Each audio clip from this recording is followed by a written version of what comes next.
Mes amis, nous nous retrouvons, bien comme tous les 15 jours, autour de cette trilatérale avec Édouard Husson, Thierry Meyssan. Nous allons évidemment parler de la paix en Ukraine, des pourparlers, de la désintégration de l'Union européenne, de la conférence de sécurité à Munich. Eh bien, régalez-vous et puis n'oubliez pas, nous sauterons, si j'ose dire, l'émission avec Thierry la semaine prochaine, parce que moi je fais un tout petit break hors de Paris, et nous nous retrouverons dans cette trilatérale dans 15 jours. Et puis n'oubliez pas le chaos global du courrier des stratèges tous les lundis.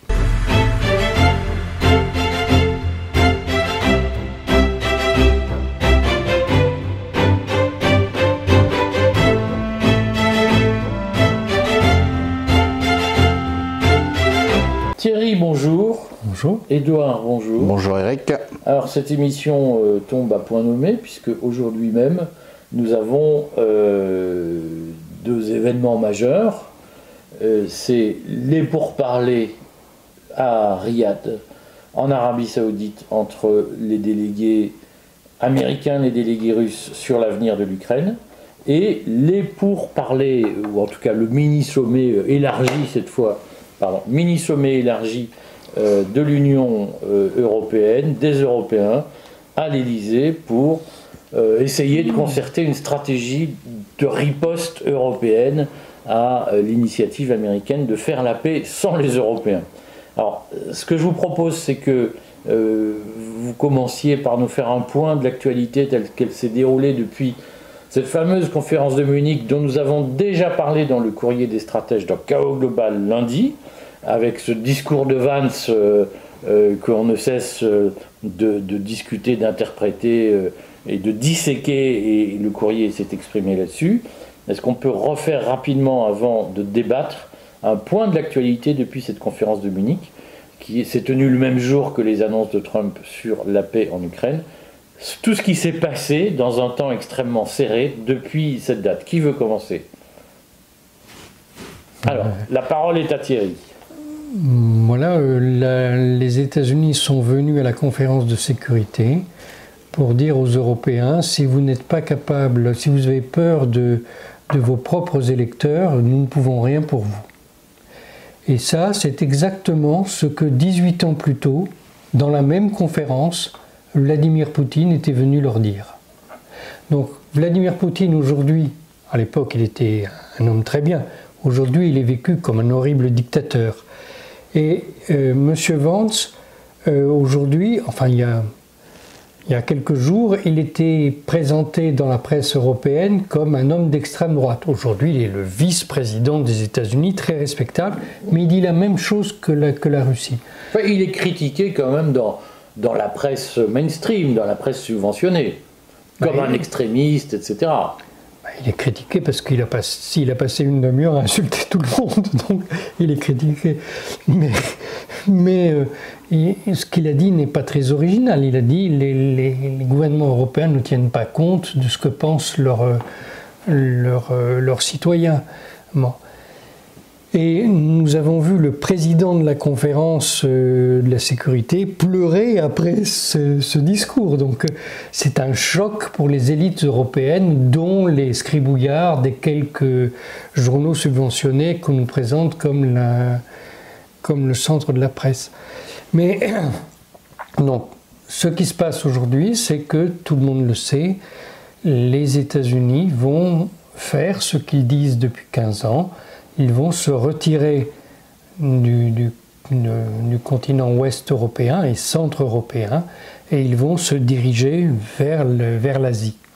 Donc les Européens vont devoir se débrouiller tout seuls, ça crée cette panique, d'où ces réunions successives à l'Élysée, alors qui sont organisées absolument n'importe comment, puisque la première réunion, on a fait venir les Britanniques et on n'a pas invité la plupart des Européens, mais quand même la présidente de l'Union européenne, et puis on a fait venir le secrétaire général de l'OTAN, parce que l'OTAN c'est la partie démocrate des États-Unis, c'est les néoconservateurs, l'OTAN.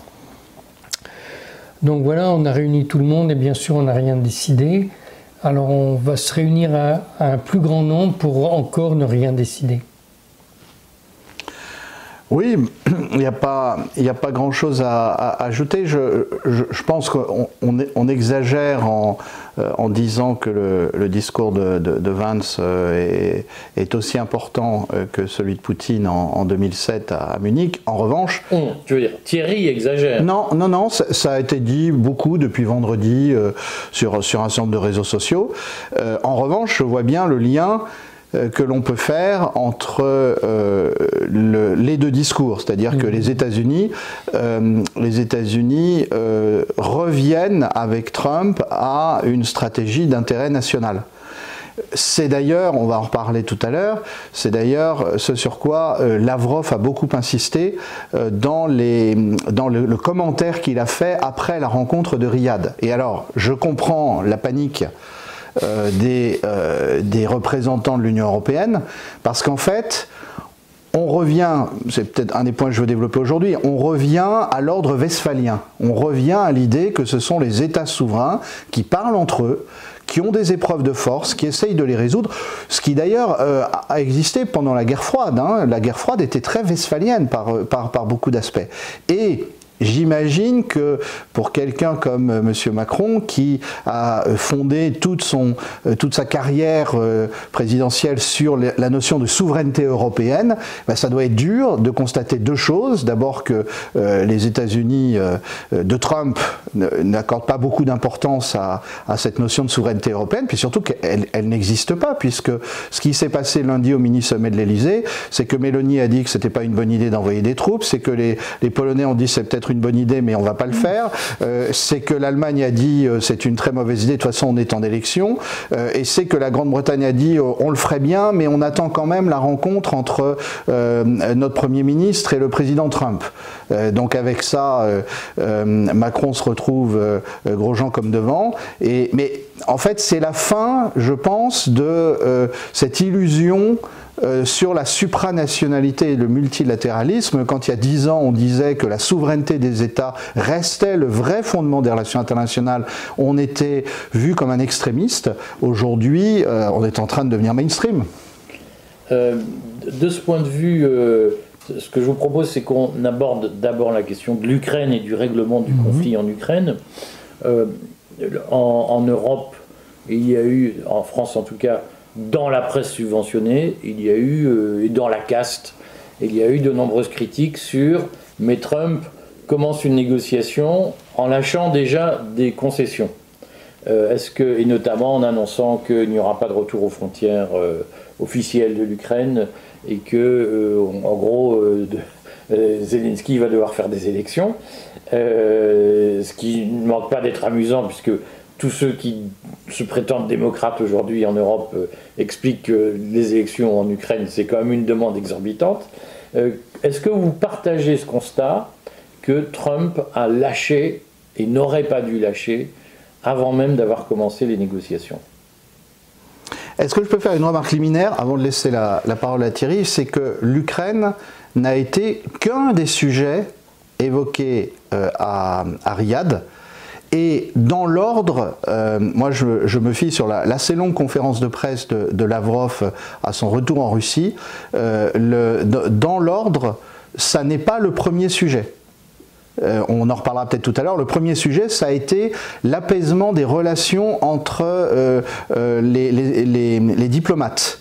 En particulier parce que la partie russe a demandé qu'il cesse d'y avoir un harcèlement des diplomates russes aux États-Unis, comme ça a pu exister sous Biden. Voilà, mais reparlons de l'Ukraine, puisque c'est le sujet qui intéresse tout le monde, mais ça n'était pas le premier sujet discuté hier. Donc, moi je pense qu'on fait une erreur quand on aborde la question ukrainienne sous l'angle des pertes de territoire. Simplement parce que, je l'ai dit 25 fois, l'Ukraine en tant que pays, c'est une fiction administrative, ça n'est pas une nation. Et donc voilà, le Donbass et la Novorossia on va reconnaître qu'elles sont russes, mais on le sait déjà depuis longtemps.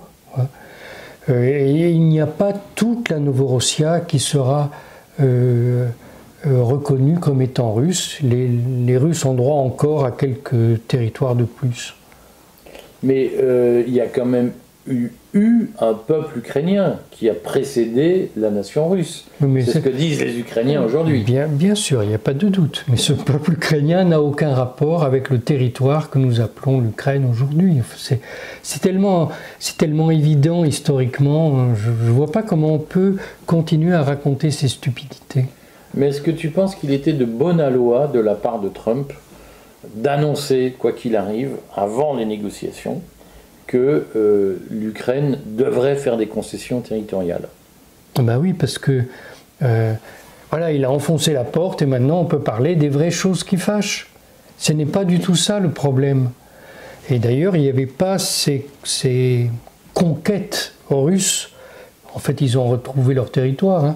Il n'y avait pas ces changements de territoire lorsque la guerre a commencé. Et pourtant, il y avait la guerre, et elle n'était pas faite pour acquérir ces territoires. Il y avait la guerre pour deux raisons. D'une part, le fait que la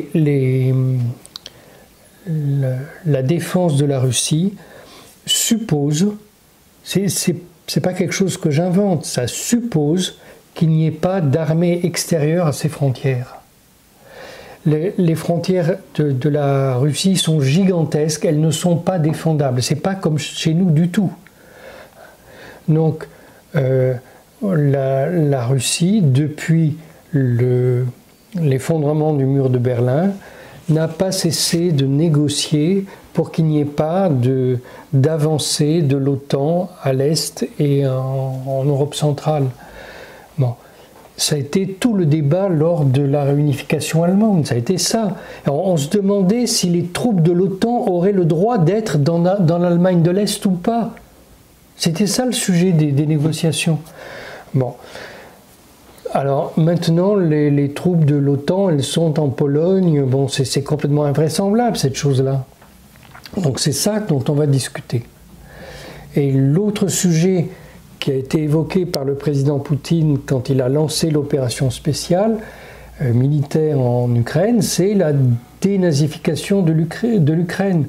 Et ça, c'est pareil, ça fait 3 ans qu'on dit « mais non, il n'y a pas de nazis en Ukraine ». Bon, ça suffit, il y a des grands monuments partout à la mémoire de Stepan Bandera, un criminel contre l'humanité, c'est absolument insupportable.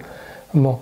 Donc, pour les Russes, ça a un sens, parce que ici en Europe, on ne sait pas ce qui s'est passé pendant la Deuxième Guerre mondiale, parce qu'on a complètement oublié tout ce qui s'est passé à l'Est. Mais il y a eu plus d'assassinats de Slaves que d'assassinats de Juifs. Il faut quand même avoir ça en tête. Hein. Et pour ce qui est des camps de concentration, il y avait 18 millions de personnes dans les camps de concentration, il y en a 11 millions qui sont mortes, dont 4 millions de Juifs dans les camps de concentration, en plus des 2 millions de Juifs qui ont été tués par balle auparavant. Voilà.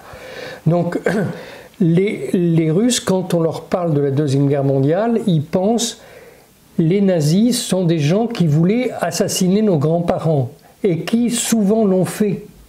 Voilà. Donc, pour eux, dénazifier l'Ukraine, c'est pas des mots en l'air, c'est quelque chose de très important, il va falloir en parler. Et troisième chose dont il va falloir parler, c'est un peu à ça, je pense que les Russes ont expliqué au début à Riyad. La troisième chose, c'est que pendant cette guerre, nous avons adopté une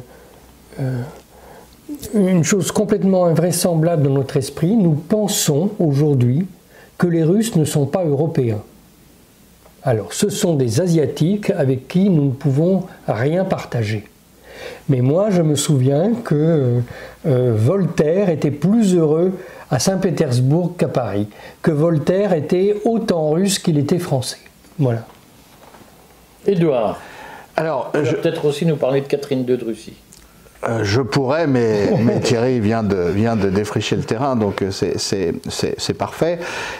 C'est elle qui a lancé la constitution de ce qu'on appelle la Nouvelle Russie, hein, et en particulier qui a installé la Russie sur ses territoires aux dépens des Turcs. Hein. Il faut se rappeler que ça avait été pendant longtemps des territoires ottomans. Donc, mais bon, ça nous emmènerait ça nous emmènerait ailleurs. Moi, ce qui me semble important d'avoir en tête, je vais d'abord répondre à la question, l'Ukraine est-elle une nation, hein, qui est la question qui préoccupe beaucoup de gens.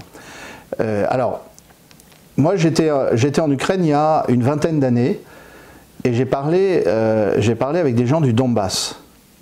Et à l'époque, je leur ai demandé naïvement, je leur ai dit, mais vous vous sentez ukrainien ou vous vous sentez russe?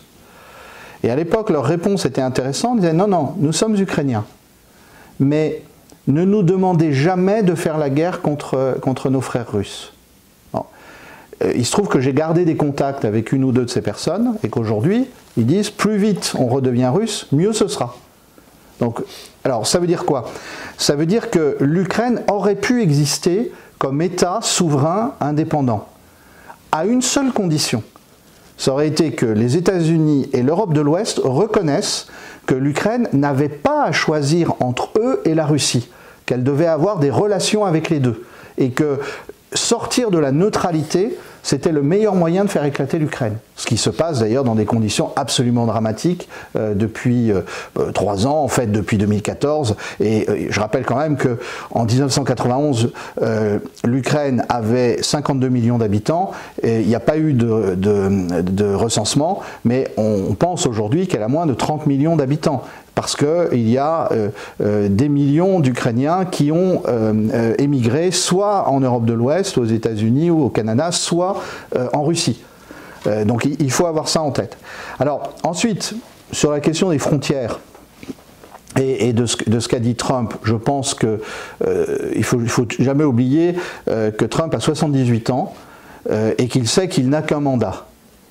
Et qu'il doit se concentrer sur l'essentiel. Donc pourquoi pinailler sur la situation créée par l'armée russe de facto et dont on ne la délogera pas? C'est ça en fait le raisonnement de Trump, c'est du froid réalisme.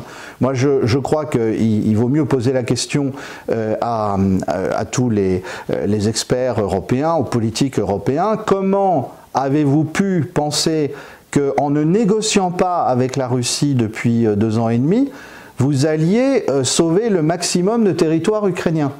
Puisque plus la guerre dure, plus la Russie avance. C'est ça qui s'est passé en fait.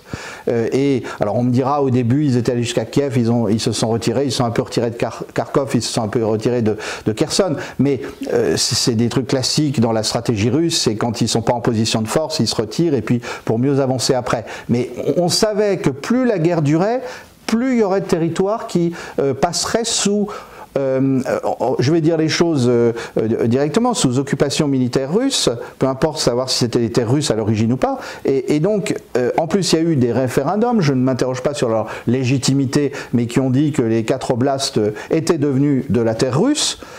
Et puis, par ailleurs, il y a cette histoire dont parle Thierry, qui est que ce qu'on appelle la Nouvelle Russie est historiquement une terre russe, et que donc se pose la question de savoir si les Russes vont mettre Odessa dans la négociation, hein, et la question de savoir qui gouverne à Odessa. Alors, il y a quelque chose d'important. Je pense que les gens n'ont pas compris depuis des années comment Poutine fonctionne. Poutine n'était pas très chaud pour réannexer des territoires ukrainiens. Moi, ça m'a été dit par des sources militaires européennes à l'époque où il y avait encore des contacts qui existaient. C'était avant la guerre. Mais en 2017-2018, en fait, tout le monde se disait mais pourquoi est-ce que Poutine ne soutient pas plus ouvertement? Pourquoi est-ce qu'il n'envoie pas l'armée russe pour soutenir les habitants du Donbass? Et en fait, à l'époque, moi, ce qu'on me disait, c'était il n'est pas vraiment intéressé pour annexer ces territoires. S'il arrivait à faire défendre les droits des Ukrainiens du Donbass par le droit international, c'est à obtenir que les accords de Minsk soient respectés, que l'Ukraine respecte ça, et que les États-Unis respectent ça, il préférerait. Et il a fait un papier peu avant la guerre d'Ukraine dans lequel il disait à la fois que les Ukrainiens et les Biélorusses étaient une communauté de destin russophone, mais en fait russe historiquement. Mais en même temps, il a dit qu'il y a 3 États souverains. Donc au départ c'était ça. Donc aujourd'hui on est 3 ans plus tard, l'Europe a beaucoup mis d'huile sur le feu, les États-Unis de Joe Biden aussi, donc je pense que Trump tout simplement il reconnaît un état de fait. Moi je ne vois pas ce que les Européens perdent quand on dit que la Novorossia va redevenir russe. Je ne comprends pas. La Novorossia, c'était une forme de Russie voulue par Catherine II, et c'est une Russie différente de la Grande Russie, parce que Catherine II, dans ce nouveau territoire conquis sur les Ottomans, elle avait demandé qu'on applique sa vision de la politique. Donc il n'y a jamais eu de servage dans cette région-là. Et lors de la révolution bolchevique, les gens de Novorossia ont été pour les bolcheviks souvent, mais ils n'ont jamais eu la violence des bolcheviks qui avaient tellement souffert. Bon. Mais c'était surtout d'ailleurs des anarchistes plus que des bolcheviks, les gens de Novorossia. Donc qu'est-ce qu'on va perdre là-dedans? Je ne comprends pas. Vas-y. Alors juste un point, je pense que c'est important, ce genre de débat aide à rendre des repères. Je vais avoir l'air de faire plaisir à beaucoup de gens critiques en disant la politique extérieure de Poutine est dans la continuité de celle de Staline. Mais qu'est-ce que c'était que la politique étrangère de Staline lorsqu'il planifiait pour l'après-guerre en 1944-1945 ? En fait, contrairement à ce qu'on croit, Staline ne voulait pas une Europe coupée en deux. Ensuite, on peut expliquer pourquoi la guerre froide a émergé. Mais Staline voulait trois Europes, en fait. Une Europe de l'Ouest qui serait britannique ou américaine, ça peu lui importait. Des territoires proches de lui qui servent, comme l'a dit Thierry, à éviter qu'il y ait une armée étrangère à ses frontières. Donc d'où, alors on peut dire c'est horrible, il a réannexé les États baltes, il voulait absolument maîtriser la Roumanie, la Bulgarie, et puis il y a un vieux contentieux historique avec la Pologne, donc il voulait militairement dominer la Pologne. Et pour le reste, de la Scandinavie, y compris la Finlande, jusqu'aux Balkans, il voulait une grande zone neutre. On a une preuve de ça, c'est qu'en 1955, après la mort de Staline, il y a eu une négociation entre occidentaux et soviétiques sur la neutralité de l'Autriche. Et les armées se sont retirées. Mais en fait, Staline a toujours prôné ça. Et quand Gorbatchev décide de retirer l'armée rouge d'Europe centrale, c'est en disant on a perdu trop de temps, l'Union soviétique est en train de péricliter parce qu'on dépense trop à maintenir les troupes soviétiques en Europe et à maintenir notre domination là, donc on se retire. Et comme Thierry le disait, la négociation sur la réunification de l'Allemagne, elle portait sur la question de savoir si l'Allemagne de l'Est serait dans l'OTAN ou pas. Et d'ailleurs, je rappelle qu'à l'origine, il était dit qu'elle serait dans l'OTAN, mais sans troupes de l'OTAN stationnées sur son territoire. Bon. C'est dans le traité qu'ils ont signé. Voilà. Bon. Donc, en fait, quand aujourd'hui Poutine dit « je veux une Ukraine neutre », et lorsqu'il négocie avec les Américains, en fait, c'est en modèle réduit, c'est la politique étrangère qui était celle de l'Union soviétique, de même que Lénine en 1918 avait dit, et je signe Brest-Litovsk, il faut troquer de l'espace contre le temps, mais l'idée des soviétiques c'était de reprendre une partie de ces territoires pour sécuriser la Russie soviétique. Donc en fait, ce qui est assez étonnant dans ce qui se passe, et moi je vois bien l'énervement de beaucoup de commentateurs en Europe de l'Ouest, mais c'est que toutes ces choses-là, enfin, il n'y a pas de diplomatie plus permanente que la diplomatie russe. Je pense qu'il y a eu plus de changements dans la diplomatie soviétique. Voilà, à travers les âges. Je pense qu'il y a eu plus de changements dans les doctrines diplomatiques françaises ou même britanniques à travers les âges que dans la diplomatie russe.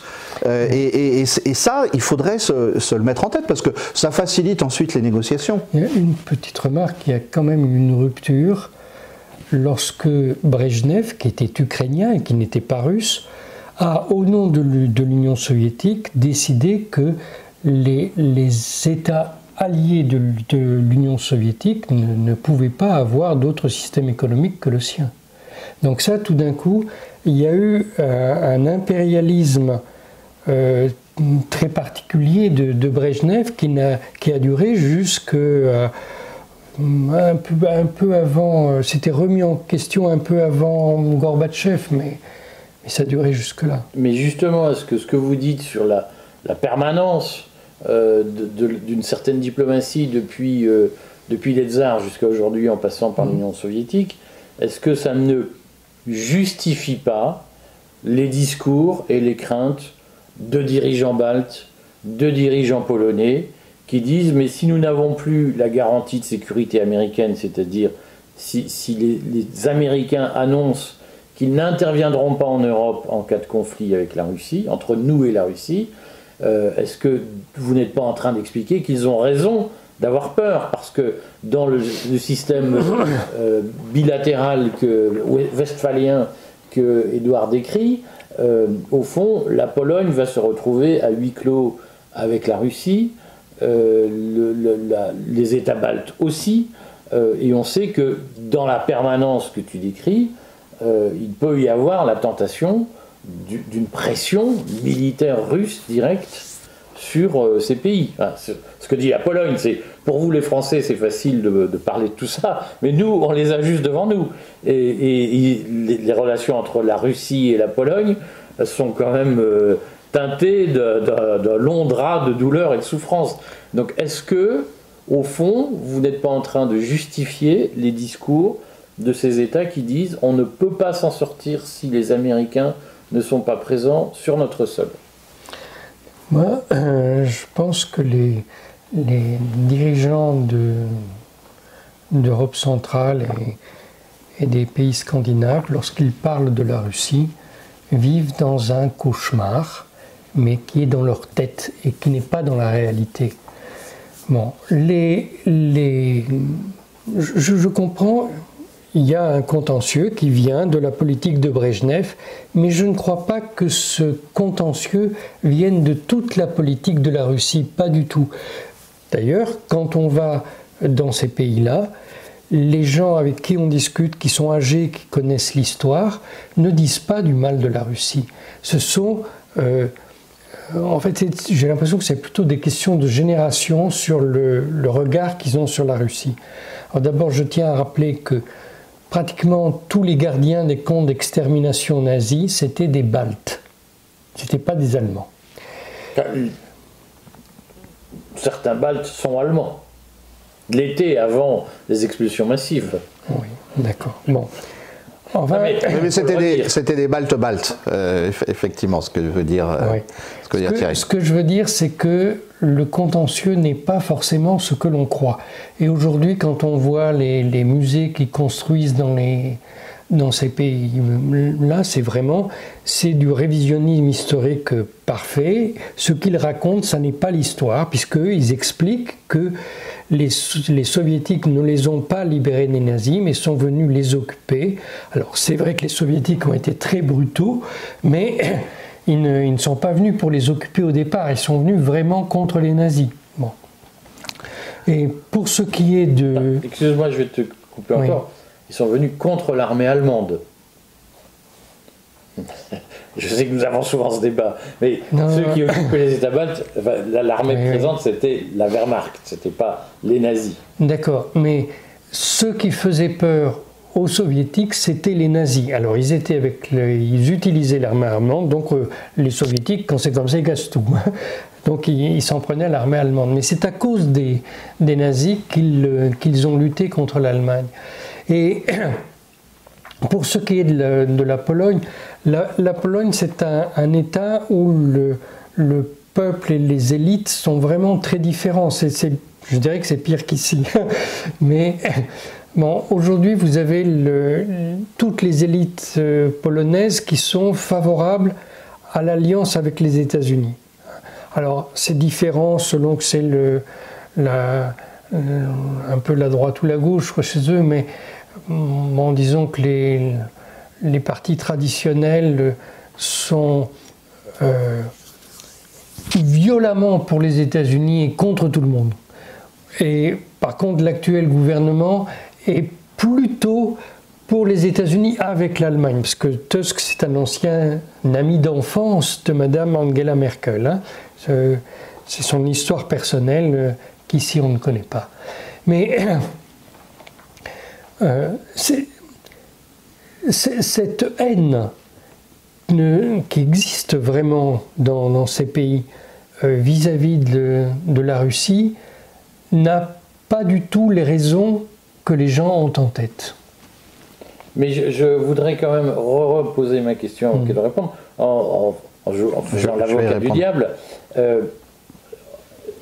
Cela dit, lorsque on est polonais, qu'on se souvient que l'armée russe soviétique a assisté à la mise à sac, à la destruction de Varsovie par l'armée allemande sans intervenir, on peut comprendre, et qu'on a vu un certain nombre de mouvements soviétiques et là, qu'on a la mémoire de ce qui s'est passé après 1945, on peut comprendre qu'aujourd'hui les Polonais disent on ne fait pas confiance je vais finir, on ne fait pas confiance à la France et à la Grande-Bretagne pour garantir notre sécurité, parce que de toute façon ils n'en ont pas les moyens, et puis on se souvient qu'en 1939 ils n'ont pas fait grand chose pour nous aider, et on peut comprendre qu'ils se disent notre meilleur allié c'est les États-Unis face à l'ogre russo-soviétique. On peut le comprendre, ça. Non. Pendant la montée vers la Seconde Guerre mondiale, la Pologne a joué un rôle extrêmement trouble. Je rappelle quand même que c'est la Pologne qui avait proposé à la France le plan Madagascar pour expulser tous les Juifs de Pologne et de France et les envoyer à Madagascar. Bon. Donc la Pologne, après avoir joué au plus malin, s'est trouvée prisonnière dans ce jeu parce que l'Union soviétique a décidé de se défendre elle-même avant de défendre la Pologne. Ben oui, mais ça, il fallait pas jouer à ce jeu. Alors, on va partir des faits. En 1990-91, les pays baltes sont devenus indépendants, souverains. Et la Pologne s'est libérée de l'occupation soviétique, en plus du fait qu'elle a rejeté le communisme. Les Polonais ont eu une chance historique, comme peu de pays, dans les années 80, et même ensuite dans les années 90. Ils avaient sur le trône de Saint-Pierre le pape Jean-Paul II, qui est sans doute le seul très grand politique de l'histoire de la Pologne, alors, sauf qu'il était prêtre, il n'était pas président polonais. Mais, je veux dire, la Pologne avait un prestige gigantesque, et la Russie était bien trop affaiblie pour penser à embêter les Polonais à nouveau. Donc, quelle aurait dû être l'attitude raisonnable de la Pologne? C'était surtout de ne pas vouloir entrer dans l'OTAN. Pourquoi? Je veux dire, si aujourd'hui la Russie effectivement a un grief contre les Polonais, c'est parce que la Pologne a amené une nouvelle armée étrangère puissante et dangereuse pour les intérêts russes sur le sol polonais. Donc moi je crois qu'il faut quand même, alors je ne vais pas revenir sur ce qu'a dit Thierry sur les années 30, 1934, pacte de non-agression avec Hitler. Il fallait quand même être naïf. Quand on était un dirigeant polonais, et il fallait être naïf au point de ne pas voir que Staline s'était pas fait pour le rassurer. Donc moi je crois que si on peut un peu purger cette question de la politique étrangère polonaise, malheureusement, je le dis, à part Jean-Paul II, qui était un homme extrêmement perspicace, qui d'ailleurs, dans les années 80, contrairement à ce qu'on dit, modérait énormément le syndicat Solidarność au début des années 80 pour éviter que les soviétiques soient inutilement provoqués, et qui ensuite a été... Alors bien sûr, il a combattu le communisme, mais il a voulu le retour des nations, et il a négocié jusqu'à la fin de sa vie pour essayer d'être reçu en Russie.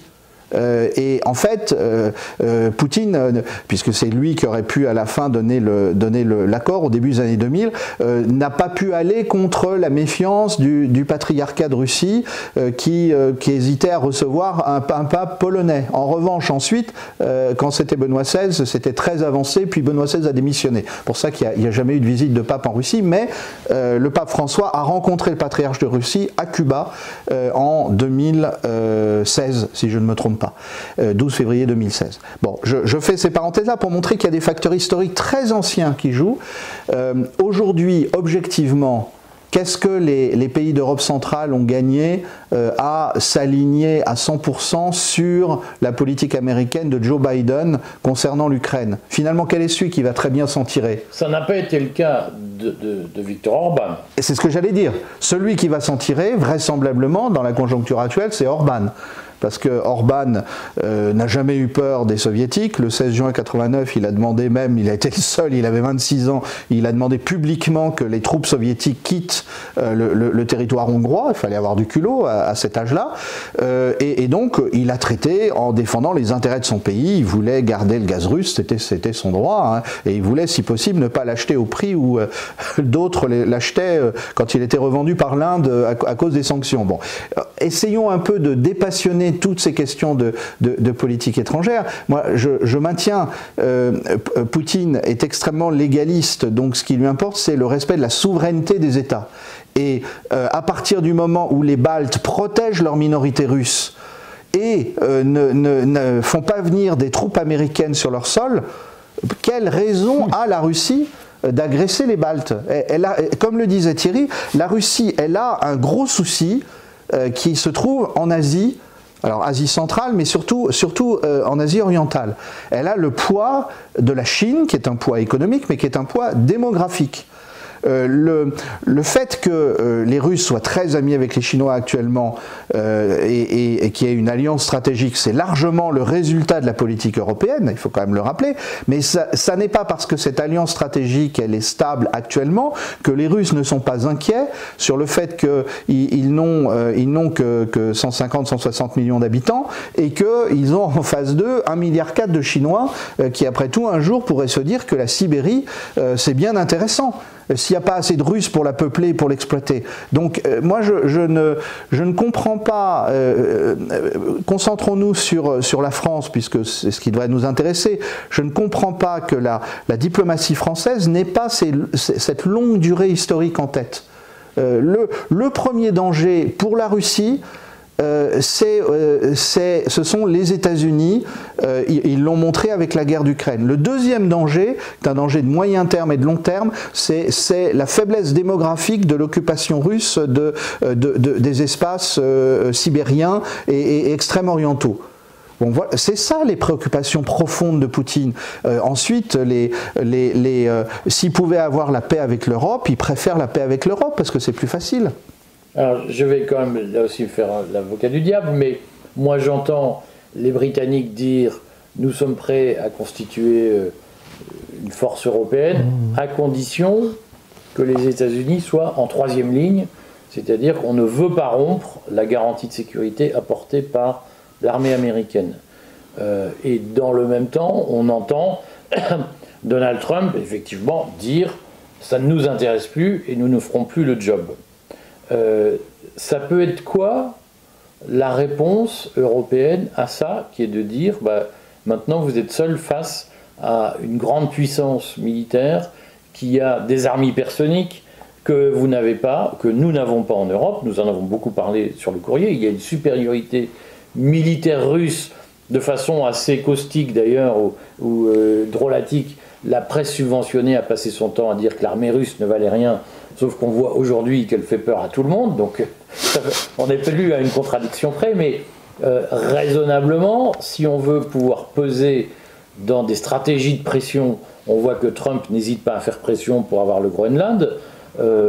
Moi, je ne partage pas votre angélisme sur Poutine. Je pense que si il a la faculté de faire pression pour obtenir des avantages politiques en agitant une menace militaire, il n'hésitera pas à le faire. Il est de toute façon de bon aloi pour l'Europe d'avoir une capacité de dissuasion militaire face à la Russie. Alors concrètement, on fait quoi pour ne pas se trouver avec 27 armées différentes, microscopiques, face à l'armée russe? Mais quand est-ce que la Russie, dans les 30 dernières années, a menacé l'Europe? Elle n'était plus en état de le faire. Mais ça a été le pari, tu le sais très bien, Édouard, c'est que jusqu'en 82, il y a des interventions soviétiques ou des menaces d'intervention soviétique en Pologne. Les Polonais n'ont pas oublié la normalisation de Jaruzelski imposée par Moscou. Les Hongrois se souviennent qu'il y a eu des chars russes en 1956. les Est-Allemands se souviennent des interventions militaires, et d'une certaine façon, ces pays-là se sont vengés après la désintégration de l'Union soviétique. Ils se sont dit, on ne veut plus revivre ça. C'est assez légitime, mais ne faites pas semblant de ne pas vous en non, mais moi souvenir. je fais pas semblant, je raconte la vraie histoire de la guerre froide. Oui. Les origines de la guerre froide, d'où vient-elle? Bon, alors je crois qu'il faut complètement réécrire cette histoire, parce que nous nous sommes endoctrinés nous-mêmes. 1945, l'Union soviétique a 27 millions de morts. D'ailleurs, Staline ne dit pas la vérité sur ce chiffre, puisque ce chiffre, on pourrait lui dire, bah oui, si vous aviez peut-être été un peu plus vigilant sur l'installation des troupes allemandes à quelques mois de l'attaque, etc. Non, on ne dit pas la vérité sur ce chiffre, mais c'est la réalité avec 13 millions de soldats qui sont morts, dont pratiquement 4 millions exterminés par la faim et les mauvais traitements en camp de concentration. Donc disons qu'il y a 10 millions de soldats qui sont morts sur le champ de bataille, et il y a 13 millions de civils soviétiques qui ont été exterminés, souvent par la faim, et sinon par fusillade, par terreur. Donc, ce sur quoi Staline et Roosevelt s'entendent, c'est précisément sur le schéma dont je parlais, c'est-à-dire il y aura une Europe centrale neutre, co-gérée par les Américains et les Russes, mais neutre. Bon. Et c'est ça le schéma de Staline. Pourquoi? Parce que Staline veut refaire les forces de son pays. Il n'a pas de quoi occuper durablement l'Europe centrale sans mettre en danger l'économie soviétique. Bon. Roosevelt meurt, et Truman n'a pas l'intelligence de Roosevelt, et par ailleurs, il y a à ce moment-là quelque chose qui se passe, c'est que ce n'est plus la Grande-Bretagne, ou ce n'est plus la France qui pèse en Europe, ce sont les États-Unis. Et quel est le premier problème que pose la politique étrangère américaine? C'est le fait que ça n'est pas une puissance diplomatique classique qui s'intéresse au respect des frontières, ni des sphères d'influence. C'est une puissance messianique qui pense que la terre entière est ouverte aux idées et aux produits américains. Ce qui fait que ce messianisme américain, avec cette idée qu'il ne faut surtout pas que les soviétiques soient trop présents en Europe, il réveille chez Staline le communiste, et le communisme aussi est un messianisme. Et donc on a une surenchère entre les deux qui fait qu'à un moment, l'Europe se retrouve coupée en deux. Je rappelle quand même que le premier fait d'armes de la CIA, c'est d'aller soutenir Bandera en Ukraine, et les nationalistes ukrainiens contre les troupes du NKVD. Ce n'est pas des choses neutres pour les soviétiques et les Russes. Bon, donc il faut avoir le temps de raconter cette origine de la guerre froide. Ensuite, Staline en 1952 propose la neutralisation et la réunification de l'Allemagne, refusée par les Occidentaux. Ensuite, en 1964, il y a un plan polonais, le plan Rapatsky, si je me souviens bien, qui propose la neutralisation et la dénucléarisation de l'Europe centrale, refusée par les Occidentaux. Ensuite, il y a en 1975 la signature des accords d'Helsinki, et qui, en fait, reconnaissent les frontières et permettent un statu quo. C'est le moment où le chancelier Schmitt, en 1977, décide de relancer la guerre froide en demandant l'installation de missiles Pershing en Allemagne. C'est comme ça qu'il faut raconter l'histoire. Et ensuite, quand Gorbatchev a la chance... Pour contrebalancer, il y avait des missiles soviétiques à moyenne portée postés à proximité de l'Allemagne.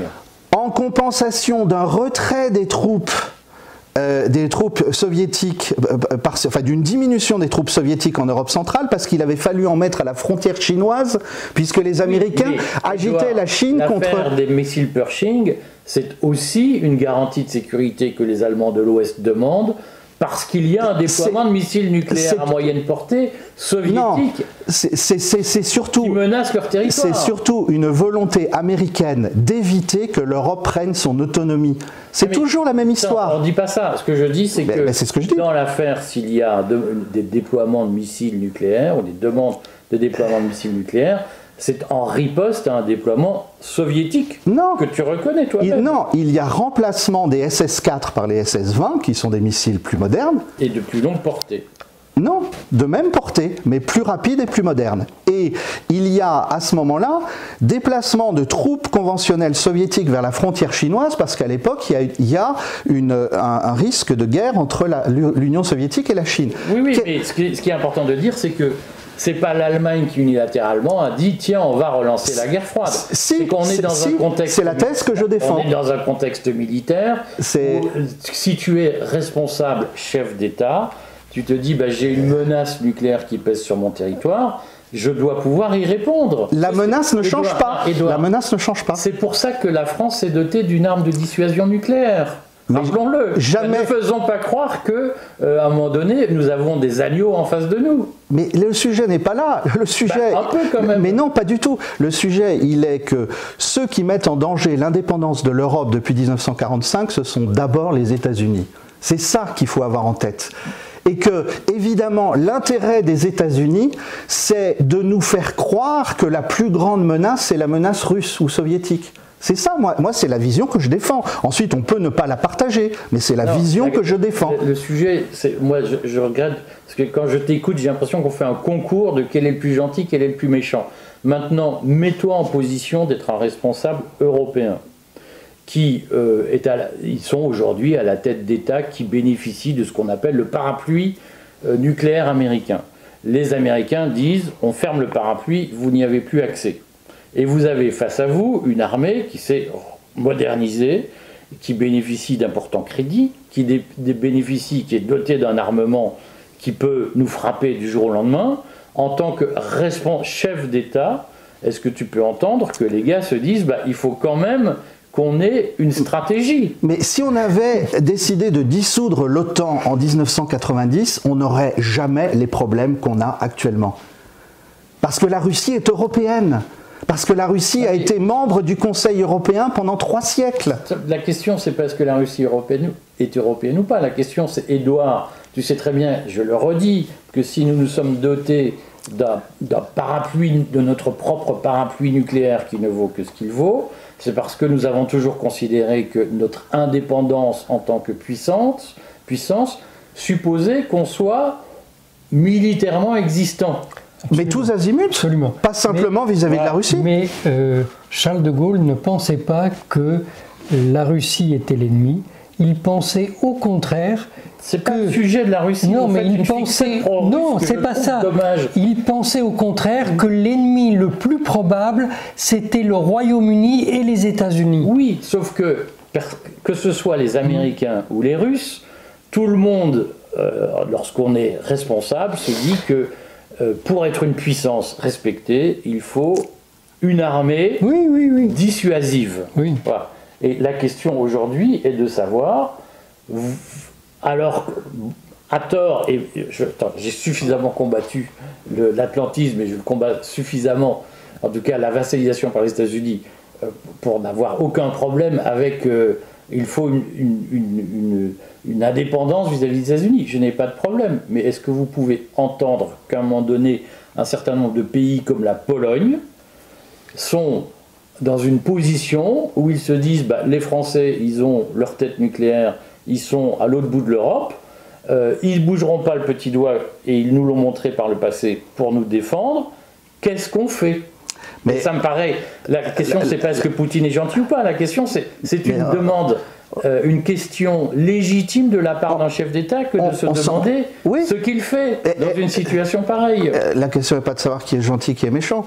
Je veux dire, aujourd'hui, la force nucléaire française, de toute façon, n'est pas suffisamment modernisée pour être vraiment dissuasive. Il ne faut pas se faire d'illusions. Le sujet, il n'est pas d'en savoir si il faut défendre un tel ou un tel en Europe. Il est d'abord, notre outil ne fonctionne plus. Nous avons manqué le tournant hypersonique, alors que c'est la science française qui a développé les théories qui servent à l'arme hypersonique. Et d'autre part, notre force nucléaire, elle est vétuste.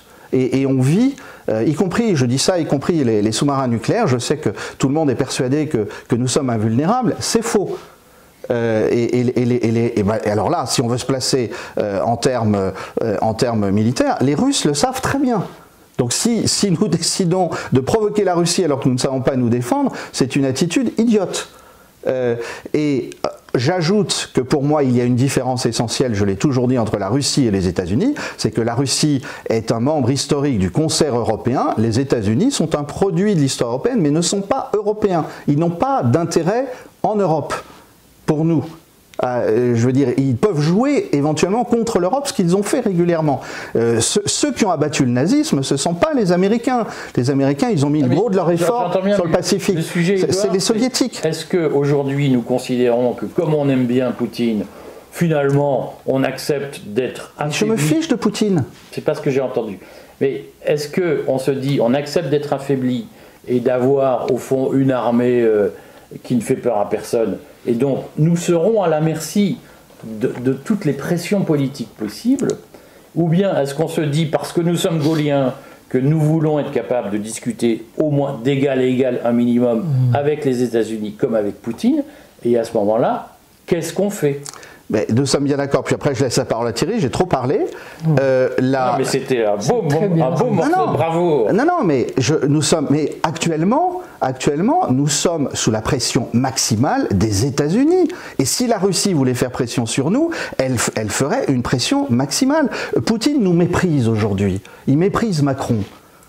Mais nous ne comptons plus. Nous ne comptons plus. Je ne suis pas sûr que ce soit notre rôle de nourrir une certaine forme de naïveté pro-Poutine de gens, parce qu'en réalité, Poutine, c'est un chef d'État comme les autres, et il n'hésitera pas à nous menacer pour nous obliger à acheter du gaz le jour où il le voudra. Et on ne peut pas ignorer ça, et c'est une erreur de faire croire que Poutine, jamais, la Russie, jamais.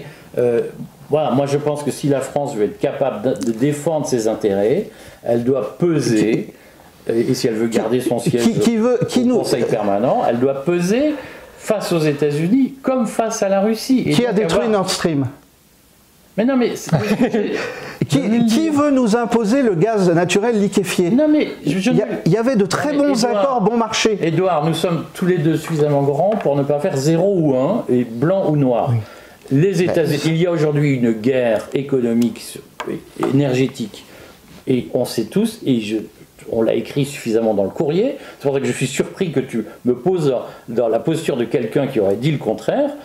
Nous l'avons écrit dans le courrier, c'est évidemment les États-Unis ont instrumentalisé le conflit russo-ukrainien, notamment pour imposer de la vente de gaz naturel liquéfié. Je n'ai pas de problème là-dessus. Ne me fais pas passer pour que je ne suis pas d'accord avec toi, donc tu dis... Non, mais c'est bien de préciser. C'est des systèmes aux chaînes pour zinzin, et je pense que le courrier des stratèges mérite mieux.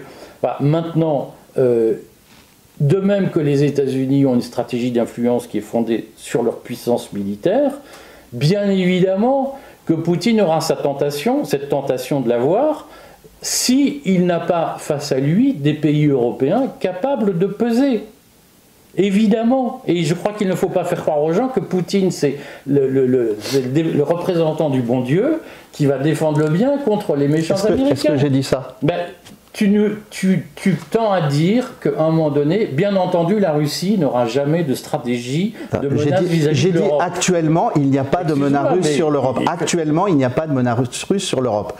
Dans 20 ans, je ne sais pas. Aujourd'hui, il n'y a pas de menace russe parce qu'il y a un parapluie américain. Non, c'est pas pour ça. C'est pas pour ça.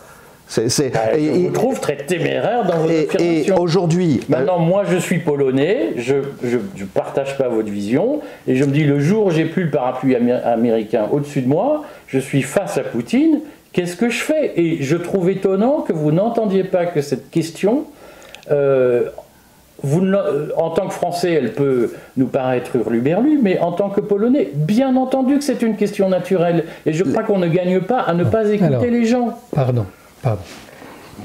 On s'est bien engueulé là. Si j'étais chef d'État, je raisonnerais par étapes. D'abord, qu'est-ce qui menace mon pays? Et ensuite, comment je peux aussi me défendre face à des gens qui ne me menacent pas? Alors, ce qui menace mon pays, si c'est la France, je ne suis pas menacé par la Russie. Par contre, je suis menacé par les États-Unis qui, comme tu viens de le dire, ont saboté Nord Stream et personne ne leur en demande quoi que ce soit. C'est quand même ça qui provoque aujourd'hui l'effondrement de l'économie allemande et par voie de contagion de toute l'Europe occidentale. Non, mais on n'a pas de problème là-dessus. On l'a écrit 100 fois dans le courrier. Ce qui me gêne, c'est que les chroniqueurs du courrier donnent le sentiment que le courrier est hostile à cette ligne qu'on défend depuis 2 ans. Ça n'est pas tout. Le deuxième danger qui menace notre sécurité, donc voyons de manière intérieure, c'est la confrérie des frères musulmans qui organise des trucs invraisemblables dans ce pays et qui est entièrement sous la coupe du Royaume-Uni. Donc c'est le Royaume-Uni qui met ce désordre dans notre pays et nous ne lui en demandons pas compte de ça. Donc la première chose que je devrais faire si j'étais chef d'État, c'est d'abord régler mes problèmes avec les États-Unis, avec le Royaume-Uni. Et après, je verrai comment rester indépendant face à la Russie, mais j'ai un peu de temps devant moi, comment rester indépendant face à la Russie qui a des armes qui sont tout à fait au-dessus de mes capacités. Mais et donc, concrètement, comment on fait ? Critiquer, tout le monde sait faire, mais proposer. Souveraineté française, c'est la seule chose. L'Europe, l'Union européenne, c'est fini. La souveraineté française, refaire une armée française, donc avoir des armes hypersoniques, avoir des armes laser, avoir des drones massivement, avoir à nouveau une marine, parce que la question pour nous, ce sont nos territoires d'outre-mer que soit les Américains, soit les Chinois nous confisqueront. Voilà, c'est ça dont il faut parler. Mais je repose ma question parce que j'entends bien la passion qu'il y a dans ces sujets, mais historiquement, puisqu'on parlait d'histoire, la France, comme le Royaume-Uni, avait apporté leurs garanties militaires à la Pologne, par exemple. Donc j'entends bien que vous minorez son importance, mais historiquement, nous étions les alliés des Polonais. Et aujourd'hui, on sait que il y a un sujet, c'est que les Polonais disent voilà, nous, on n'a pas confiance en vous, on va traiter directement avec les Américains parce qu'on veut garder des garanties américaines. Est-ce que la France fait une meilleure offre que les États-Unis vis-à-vis de la Pologne ou pas? Ou est-ce que la France dit nous, on s'occupe de nous, on vit dans notre bulle, et au fond, là aussi, je pense que ce n'était pas complètement la ligne du général de Gaulle qui disait mais on occupe un siège au Conseil de sécurité de l'ONU, on est une puissance européenne, d'une façon ou d'une autre, on doit rayonner. Est-ce qu'on fait le choix aujourd'hui de faire une meilleure offre aux Européens que les États-Unis ou pas? Ce sont des sujets importants. Moi, mon souci, c'est que les Polonais, éventuellement les Hongrois, les Roumains, se demandent s'ils ne vont pas profiter du règlement de la question ukrainienne en annexant des territoires. C'est ça mon souci, parce qu'à ce moment-là, ça ouvre une boîte de Pandore. Voilà, moi je dis les choses comme je les vois. Donc vis-à-vis de la Pologne, je pense que nous devons avoir une attitude modératrice, et puis par ailleurs, on sait très bien qu'il y a une irrationalité totale des relations entre la Pologne et la Russie, et donc puisque les Polonais n'ont confiance que dans les États-Unis, laissons les Russes et les Américains parler de la Pologne. Ça me paraît, on n'a pas prise sur les Polonais. Moi, les Polonais, je pense que c'est difficile de discuter avec eux. Je me souviens toujours que Henri III était roi de Pologne avant d'être roi de France, et quand il était dans son palais à Varsovie, il a trouvé ces gens, l'élite polonaise, tellement stupides qu'il s'est enfui de son palais nuitamment, déguisé, et qu'il n'y est jamais retourné. Bon, ça aussi, ça va nous faire des amis. Non, mais c'est la vérité, hein. Il n'en demeure pas moins que nous avons aujourd'hui un sujet que finalement on a abordé sous l'angle historique et pas sous l'angle du futur, qui est quelle est notre conception de la sécurité de l'Europe de demain. Voilà. Et Dieu sait si je ne défends pas Macron, mais il a au moins le mérite de dire on va essayer de trouver une réponse européenne à la question de la sécurité européenne. Est-ce que pour vous il y a une question de la sécurité européenne ou si je vais taquiner un peu Édouard qui est déjà bien monté en température, mais si j'écoute Édouard, il me dit non, il faut s'occuper de la France. Mais est-ce qu'on peut, est-ce que la France est la France et elle ne s'occupe que d'elle? Alors, il faut s'occuper des autres, mais jamais dans l'histoire on a réussi à faire une alliance de tous les peuples européens. Jamais ça n'est arrivé. Parce que toujours il y a eu les uns et les autres qui avaient des intérêts divergents. Et c'est encore le cas.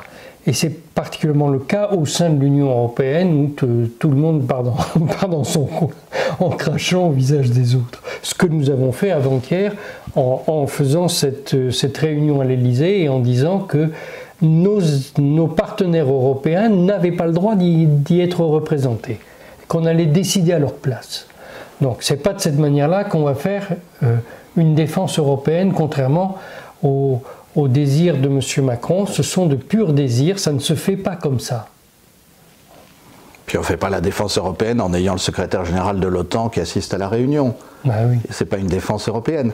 Moi, alors pour répondre à ta question, je pense que oui, il y a la vieille idée gaullienne de l'Europe de l'Atlantique à l'Oural. Il y a l'idée d'un système de sécurité européen. Qui sont les puissances nucléaires en Europe continentale? Ce sont les Français et les Russes. Et donc il y a un intérêt à nous entendre avec eux. Il faudrait rendre crédible à nouveau notre force nucléaire. Il faudrait rendre crédible à nouveau notre armée, effectivement, pour que les Russes se disent les Français peuvent être un facteur de stabilité en Europe. Voilà ma vision. Ensuite, je comprends très bien qu'on ne la partage pas. Pour moi aujourd'hui, pour dire les choses... C'est pas qu'on ne la partage pas, c'est qu'on se dit, est-ce que ça suffit? C'est-à-dire qu'une fois qu'on a reconstitué une armée, est-ce qu'on se dit le boulot est fini? Ou est-ce qu'on se dit que nous avons une vocation européenne? La France a historiquement une vocation qui est pour moitié européenne, pour moitié mondiale. Le gros problème, et d'ailleurs les périodes de très grande puissance française, de rayonnement français, sont des périodes où nous ne nous engageons pas trop dans les affaires européennes. C'est très compliqué, les affaires européennes. Aujourd'hui, nous sommes à 90% dans les affaires européennes et nous négligeons totalement notre outre-mer, qui est l'élément de puissance de l'avenir. Donc, moi, je suis beaucoup plus inquiet de la... Alors, je le dis comme ça qu'on comprenne bien ma position. Je suis beaucoup plus inquiet de la puissance chinoise pour la France que de la puissance russe. Parce que je pense que des ententes sont possibles et dans le respect mutuel avec la Russie, surtout qu'on n'a aucune frontière avec eux. En revanche, on a des territoires qui sont très vulnérables à la prise d'influence par la Chine, en particulier le jour où les Chinois veulent faire basculer la Nouvelle-Calédonie dans leur sphère d'influence, ils le feront. Le jour où les Chinois voudront que notre présence à la Réunion soit mise en cause, ils le feront, exactement comme le jour où les Américains voudront nous éjecter de Guyane et des Antilles ou de Saint-Pierre-et-Miquelon, ils le feront. Donc c'est ça pour moi les dangers de demain. Mais je conçois très bien qu'on ne le voit pas comme ça. Hein, mais moi on me demande de dire ma position. Oui, mais attends, Édouard, c'est là que je suis... la question, ta position, personne ne la conteste. La question c'est est-ce qu'elle suffit? C'est-à-dire que tu nous parles des dangers mondiaux, et j'ai aucun problème là-dessus, personne ne t'a dit qu'on n'était pas d'accord. La question c'est, en Europe, qu'est-ce qu'on fait? La paix. Oui, mais est-ce qu'on peut faire la paix sans être une force de dissuasion? Eh ben... Qui veut la paix? Si tu veux la paix, prépare la guerre. Et est-ce qu'aujourd'hui, on peut imaginer, en l'état de notre affaiblissement militaire, traiter de façon satisfaisante sur une vision de la paix en Europe avec Poutine? Quand on voyage dans le monde, quand on demande aux gens des puissances qu'on n'a pas envie d'attaquer et qu'on respecte, des gens qui n'ont pas d'armée et que pourtant on respecte, on cite tout de suite la Suisse. La Suisse n'a jamais menacé personne, mais la Suisse a apporté la paix dans beaucoup de pays. Mais elle a une armée extrêmement dissuasive. Absolument. Si on veut l'envahir. Mais cette armée n'a aucune prétention d'aller à l'extérieur de ses frontières. Alors que nous avons une armée qui est incapable de défendre notre territoire. Elle résisterait entre 1 et 2 jours, d'après la commission qui s'est réunie sur ce sujet il y a 2 ans à l'Assemblée nationale. Nous ne tiendrions pas plus de 2 jours face à l'armée russe. Pas plus de 2 jours. Mais cette même armée, elle est capable d'aller faire des coups ici ou là en Afrique et de dire aux gens comment ils doivent, qui ils doivent désigner dans leur gouvernement. Ça, c'est un non-sens. Non, mais on est bien d'accord sur la critique. Moi, ce qui me gêne, c'est que beaucoup de gens vont entendre « Mais Poutine est notre ami et les États-Unis sont nos ennemis ». Et je ne suis pas sûr qu'on éclaire le débat en campant les gens sur ces positions. Mais je vais nous avons besoin de 2 choses. d'une part, nous devons rétablir la force de notre armée en tant que puissance de défense de la nation et pas en tant que force de projection qui va imposer sa volonté à l'extérieur. Ça, c'est la première chose. Ça veut dire service militaire, dépenses en plus, donc il faudra trouver de l'argent. Il faut le dire aux gens. Oui, parce que les gens disent, non, ça veut dire qu'à un moment donné, on va dire, on rétablit le service militaire. Oui. Mais le service militaire, on ne l'a pas abandonné parce qu'il était mauvais, on l'a abandonné parce qu'il était devenu totalement injuste, que ça marchait n'importe comment. Et trop cher. Et trop cher. Mais c'est surtout, il était devenu injuste et toutes les armées européennes ont démobilisé à ce moment-là. Voilà. Donc nous, on a suivi le mouvement et on a perdu notre souveraineté en suivant ce mouvement. La deuxième chose, c'est que la France n'est grande que lorsqu'elle parle juste. Et la France a ceci de tout à fait exceptionnel, qu'elle est l'une des deux puissances avec la Russie à avoir imaginé le droit international, c'est-à-dire le respect de ce qu'on a signé. Et ça, aujourd'hui, nous ne le défendons pas. Nous défendons au contraire le monde fondé sur des règles. Les règles, on ne sait pas ce que c'est. Hein. Mais nous devons revenir au droit international et défendre le droit international. C'est ce que Charles de Gaulle a fait quand il est allé faire son discours à Phnom Penh ou son discours à Mexico. Tout d'un coup, il a défendu le droit international et la France est redevenue une puissance mondiale qu'elle n'était plus. Elle est redevenue parce qu'il disait la vérité et pas parce qu'il avait entièrement reformé l'armée française. Il se trouve qu'on est quand même, j'insiste, parce que je vois bien la tentation de dire mais on va tous s'aimer et tout ira bien. Non, non, non. La vie est un peu plus compliquée que ça. Nous avons un siège au Conseil permanent de sécurité de l'ONU. C'est créateur d'obligations. Et c'est d'une certaine façon, soit on dit mais non, mais on va faire comme la Suisse, on est neutre et on va. Soit, à un moment donné, on s'inscrit dans notre histoire. La question, c'est comment, lorsque nous sommes héritiers de notre histoire, et qui est d'abord une histoire de la France en Europe, comment aujourd'hui on réagit face au retrait américain. Et il s'agit pas de dire il y a les gentils et les méchants, c'est comment on fait. Alors c'est intéressant parce que je pense qu'il faut aller au bout de ce qu'on dit effectivement et de ce qu'on nous écrit dans le courrier. Alors moi, voilà la manière dont je vais jusqu'au bout de ce que nous écrivons dans le courrier. Je pense que depuis 1945, il n'y a plus de raison pour qu'il y ait de guerre en Europe. Je pense que les Européens se sont tellement tapés dessus et le monde est devenu tellement complexe, et un monde émancipé, il n'y a plus de raison. Première affirmation, que je peux démontrer bien sûr. Deuxième affirmation, je pense que les États-Unis ont artificiellement entretenu la guerre froide beaucoup plus longtemps qu'elle n'aurait dû durer. Elle aurait dû être résolue dans la décennie qui a suivi la mort de Staline, de mon point de vue. Et ça, je peux défendre ce point de vue. Troisièmement, je pense que François Mitterrand a commis une lourde erreur en ne faisant pas sortir la France, non seulement elle était hors du commandement intégré, mais de l'OTAN en 1990, en disant l'OTAN a rendu service, c'est fini. Et je suis convaincu pour ma part, alors c'est peut-être de l'angélisme, je suis convaincu pour ma part que si les États-Unis se retirent d'Europe, et je pense que c'est ce que Trump va faire en grande partie, il n'y aura plus de guerre entre pays européens. Qui a jeté les Ukrainiens contre les Russes? Deux peuples russophones, slaves et historiquement liés. Ce sont les États-Unis d'Amérique. C'est ça qu'il faut dire. L'Allemagne avait un accord gazier avec la Russie. L'Allemagne avait une grande admiration de la part des Russes sur la qualité de son ingénierie, de son industrie.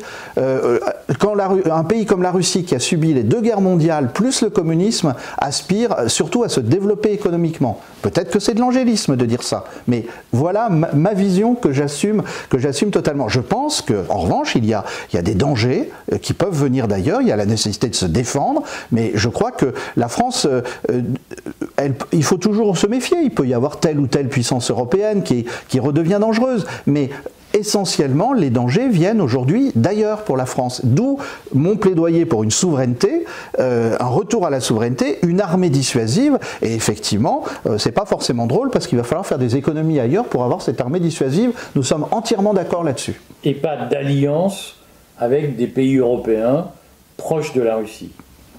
Non, pas d'alliance militaire. Pas d'alliance militaire, oui, ça c'est sûr. Avec ces gens-là, pas d'alliance militaire. Ça, c'est absolument sûr. Oui, mais non, mais moi, ça ne me gêne pas. Simplement, ce qu'il faut dire, c'est une rupture par rapport à une certaine idée de la France qui existe depuis plusieurs siècles. Mais non, Chateaubriand écrit, et ça a beaucoup inspiré le général de Gaulle, il écrit dans ses mémoires d'outre-tombe, la France et la Russie qui n'ont pas de frontières communes n'ont aucune raison de se faire la guerre. Non mais, il y a ce qu'écrivent les écrivains. Mais oui, mais c'est ça qui a inspiré après, de Gaulle. Il y a la réalité historique, c'est que Chateaubriand était aussi nous avons participé à une conception de la diplomatie européenne au XIXe siècle, et où nous avions des engagements. La France est allée lutter à Sébastopol en Crimée dans les années 1850. La plus grosse erreur diplomatique du XIXe siècle. Mais ça a existé. Et ce qui fait que... La question, c'est est-ce qu'on juge l'histoire ou est-ce qu'on la comprend? Oui. On ne peut pas dire, mais pas d'alliance. Au XIXe siècle, la France est une puissance européenne qui intervient en Crimée. La plus grosse erreur militaire et diplomatique. Puisqu'en 1870, les Russes n'ont pas bougé quand l'Allemagne nous a attaqués. Peut-être, sauf que ça existait. Et là, ce qu'on dit, c'est finalement, on ne veut plus exister sur la scène européenne. Je ne dis pas ça. Je n'ai jamais dit ça depuis tout à l'heure. Je n'ai jamais dit ça. J'ai dit quelque chose avec lequel on n'est pas forcément d'accord, c'est que la Russie n'est pas notre ennemi. En 1807, Napoléon et... Je n'ai pas dit ça non plus. Je dis juste que la Russie est aujourd'hui ce que je crois être la première armée du monde, en tout cas en termes de force de frappe, que si elle a une armée aussi puissante, c'est parce qu'elle veut peser politiquement. Et donc il ne s'agit pas de dire qu'elle est notre ennemi. Il s'agit de constater qu'elle a une puissance militaire qui, d'une façon ou d'une autre, lui permet d'intervenir en Europe, de peser en Europe. Et est-ce que nous avons ou non, en tant que Français, une vision sur ce que l'Europe peut être ou pas ? Et c'est tout ce que je dis. Hein, voilà. J'insiste sur le fait que ne pas partager les opinions de quelqu'un ne veut pas forcément dire qu'on prend le contre-pied de tout ce qu'il dit. Voilà. On a encore le droit d'exprimer des nuances sans être un pro-américain horrible. Bon. Je ne vois pas ce qu'il y a de rupture à dire que la France doit apprendre à se défendre et non pas aller participer à des expéditions coloniales. Je ne vois pas où est la rupture quand on dit que la France doit défendre le droit international qu'elle a contribué à édifier. Je ne vois pas où est la rupture dans tout ça. Il y en a une, c'est que vous rappeliez la formule du général de Gaulle, l'Europe de l'Atlantique à l'Oural. Oui. Et donc, est-ce qu'on considère qu'on fait partie de l'Europe et qu'au fond, j'aime pas cette expression, mais on fait masse ou corps ou histoire avec l'Europe et donc on a une responsabilité particulière parce que nous sommes l'un des pays européens les plus peuplés et les mieux armés. Est-ce qu'on considère qu'on a une responsabilité historique par rapport au continent de l'Atlantique à l'Oural, ou est-ce qu'on dit mais non, mais ce serait une guerre coloniale, on ne veut pas s'en mêler. Et si tu me dis non, on n'a pas de responsabilité particulière en Europe, c'est une rupture. Voilà, factuellement, c'est une rupture. Alors, lorsque De Gaulle parlait de l'Europe de l'Atlantique à l'Oural, ce qu'il voulait dire, c'est que la Russie est dans l'Europe et pas le Royaume-Uni. Ce qu'il voulait, ça n'est pas du tout ce que nous avons fait avec l'Union européenne, qui était au départ les communautés européennes, un protectorat des anglo-saxons sur l'ouest de l'Europe, que avec James Baker, on a étendu progressivement vers l'Est, mais toujours avec l'idée que jamais la Russie ne rentrerait dans cette union. Donc nous participons à un système qui est conçu contre la Russie et non pas avec la Russie. Donc moi je suis tout à fait d'accord, faisons l'Europe de l'Atlantique à l'Oural, il n'y a pas de problème là-dessus. Il n'y a aucun problème, mais cette Europe, ça sera une confédération de nations et non pas une fédération comme un système actuel. Militaire. Moi, je n'ai pas de problème avec ce que tu dis, Thierry. La question, c'est qu'aujourd'hui, si on sort des petites fleurs et des éléphants roses dans le ciel, il y a une réalité, c'est qu'il y a des pays européens qui disent « mais nous préférons le parapluie nucléaire américain, parce qu'il est plus fiable que vous ». est-ce que, je repose la question qui n'a pas eu de réponse, est-ce que nous faisons une meilleure offre pour les convaincre de rompre avec le parapluie nucléaire américain? Sinon, ils nous bloqueront. Parce qu'à un moment donné, le problème, c'est qu'on n'a pas de baguette magique. Il y a une réalité. Voilà. Et est-ce qu'aujourd'hui, on est capable de se dire, bien, nous nous donnons les moyens, nous tapons dans les dépenses sociales et on les reconvertit en dépenses militaires pour être une puissance attractive qui permet de se passer du parapluie américain. C'est ça le sujet. C'est pas autre chose. C'est pas est-ce qu'on s'aime ou est-ce qu'on s'aime pas. Nous devons d'abord tous ouvrir les yeux. S'il y avait aujourd'hui une guerre nucléaire entre les États-Unis et la Russie, ça ne serait pas gagnant à 50-50. Pas du tout. Ce qui se passerait, c'est que un tiers de la Russie serait détruite, mais la totalité des États-Unis le serait. Non, mais on n'a pas de doute là-dessus. La question, c'est est-ce que la France veut exister là-dedans? Bon, non mais parce que tu nous parles tu esquives la question. La question, c'est quel est le rôle de la France en Europe demain? Je vais y répondre autrement. J'étais très malheureux hier de voir que c'est à Riyad qu'a eu lieu la rencontre entre les Russes et les Américains. Ça aurait dû être à Paris. Ça aurait dû être à Paris parce qu'on aurait dû avoir une France qui, comme l'Arabie Saoudite, ait dit depuis le départ: la guerre d'Ukraine ne nous concerne pas, nous n'avons pas à prendre parti, nous sommes neutres, nous sommes puissance de paix. Et je pense que aujourd'hui, c'est ça, me semble-t-il, l'enjeu. Je ne crois pas qu'on puisse aujourd'hui sérieusement arguer du fait que si on fait une armée puissante, ça va être pour affronter la Russie. Non, ça va être pour défendre les intérêts de la France. Et ça c'est très différent. Mais aujourd'hui, quelles sont nos vulnérabilités? C'est notre dette, il faut la réduire. On est bien d'accord, mais ça, peu importe, je veux dire, l'affaire ukrainienne, on a ça à résoudre. Deuxièmement, nos vulnérabilités, elles sont outre-mer. Et troisièmement, elle est dans le fait que notre outil de dissuasion est vieillissant. Il a été un peu entretenu, mais pas assez. Voilà. Et d'autre part, il y a une révolution militaire avec, à un extrême, l'hypersonique, à l'autre, les drones. Voilà. Et c'est ça qu'il faut faire. Mais voilà, moi c'est ce que je dis. C'est pas du tout une démission. Et ensuite, je pense que nous sommes devant quelque chose qui est très compliqué. C'est que les États-Unis sont extrêmement impliqués en Europe et ils ont persuadé les pays d'Europe centrale, sauf la Hongrie qui est plus maligne que ça, qu'ils étaient absolument indispensables. Mais enfin, il faut se rappeler la guerre froide. Je veux dire, est-ce qu'on croit vraiment que si la Lituanie ou si la République tchèque faisait une provocation absurde vis-à-vis de la Russie, les États-Unis déclencheraient une guerre nucléaire pour ça? Évidemment que non. Le nucléaire, c'est la souveraineté nationale, c'est la dissuasion nationale. C'est ça. Donc moi, je ne suis pas du tout pour le fait qu'on assure notre parapluie nucléaire aux pays d'Europe centrale et orientale. C'est pas le sujet. Le nucléaire, il est pour défendre le territoire, il est pour sanctuariser le territoire. Et donc, c'est pas comme ça qu'on résoudra la sécurité européenne. Le mot de la fin revient, Thierry, dans ce débat extrêmement animé. Voilà, où je regrette quand même la caricature. Je pense que c'est toujours une erreur d'expliquer que quand on ne partage pas la vie de quelqu'un, c'est donc on prend l'exact contre-pied. Je pense que c'est une erreur. Pas du tout, hein, pas du tout. Voilà. Je pense que nous revenons enfin à de la vraie politique. Et c'est ce qu'on voit à Riyad aujourd'hui. Il y a des gens sérieux qui discutent de choses sérieuses. Et nous, à côté, en Europe, nous sommes des petits enfants qui balbutions des stupidités sans comprendre comment les choses fonctionnent.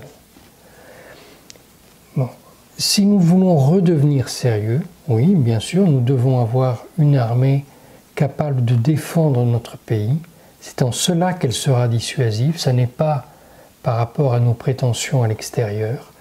Et nous devons revenir à ce qui fait l'essence de notre pays. C'est pour ça que je dis que ce n'est pas du tout une rupture.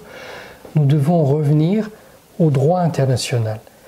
Quand nous aurons fait ça, déjà, ça calmera beaucoup de choses autour de nous. Ça ne suffira pas. Mais nous n'avons pas de solution magique. Nous avons juste ce que nous pouvons faire. Mais faisons-le, au lieu, depuis 20 ans, de faire le contraire. Bon, c'était le mot de la fin. Comme vous le voyez, il y a des débats animés. On se retrouve dans 15 jours. Merci, mes amis.